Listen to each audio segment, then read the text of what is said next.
من تمسك بسنتي عند فساد أمتي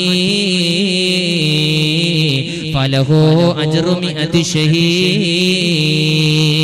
ഈ നാട് ഫസാദായ സമയമാണ്. സുന്നത്തിനെ നിരാകരിക്കുന്ന നിരുത്സാഹപ്പെടുത്തുന്ന കാലമാണ്. ആരെങ്കിലും ഇത്തരം കാലഘട്ടത്തിൽ എന്റെ സുന്നത്ത് മുറുകെ പിടിച്ചാൽ അവൻക്ക് 100 ഷഹീദിന്റെ കൂലി എന്നാണ് അല്ലാഹുവിന്റെ ഹബീബ് പറയുന്നത്. നിങ്ങൾക്ക് 100 ഷഹീദിന്റെ കൂലി തരാം. ഈ കാലഘട്ടത്തിൽ ഒന്ന് താടിവെക്ക് മുത്തുനബിന്റെ സുന്നത്ത് വെച്ചിട്ട്, ഒന്ന് തലമറക്ക് അല്ലാഹുവിന്റെ ഹബീബിനെ ഇത്തിബാ ചെയ്തിട്ട്, പെങ്ങളെ അല്ലാഹുവിന്റെ ഹബീബിന് ഇഷ്ടപ്പെട്ട രൂപത്തിൽ ഒന്ന് വസ്ത്രം ധരിക്ക്. അന്യപുരുഷനുമായി ബന്ധമുണ്ടെങ്കിൽ ഒന്ന് നിർത്തിവെക്ക്. ഹറാമിൽ നിന്ന് പൂർണ്ണമായി ഒന്ന് മാറി നിൽക്ക്. പലിശയുമായി ബന്ധപ്പെടൂല എന്ന് തീരുമാനിക്ക്. ഇതല്ലേ നമുക്ക് ചെയ്യാനുള്ളത്.